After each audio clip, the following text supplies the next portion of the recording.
Ola, o meu nome é Goyo Fernández. Benvidos a Vives nas Ondas, Memorial Ramón Otero Pedrallo, o podcast onde van parar os temas preferentes deste escritor ourensán. Abordaremos temas como o medio ambiente, a historia, a xeografía, a paisaxe.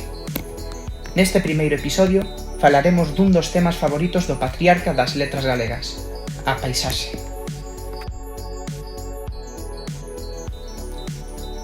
A paisaxe heroica do Sil.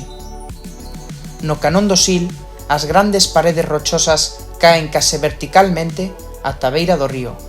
Un terreo accidentado, con pendentes extremas e muros totalmente inaccesibles. A este tramo, Ramón Otero Pedrallo chamou a paisaxe heroica do Sil. Os canóns do Sil están situados preto da unión entre o río Sil e o río Miño, na zona da Ribeira Sacra. Este espazo natural abrangue unha superficie de 5.914 hectáreas nos concellos de Pantón, Sober, Nogueira de Ramuín e Parada do Sil, e está declarado como zona de especial conservación. A orografía deste espazo natural resulta do forte desnivel entre as augas do Sil nos Peares e a altura máxima da Pena do Xastre. Conta con encoros como os de Santo Estevo ou San Pedro. O canón do Sil xorde de procesos tectónicos e non fluviais. No Cuaternario producíronse fracturas que quebraron o terreo en bloques, formando a canle pola que flúe o río Sil. Pero a mitoloxía galega ten outra historia ben diferente para explicar a orixe dos canóns do Sil, unha historia de amor e celos. Xúpiter, fillo de Saturno e Ops, era un deus romano, pai de todos os deuses e todos os humanos. Os seus dominios estaban nos ceos.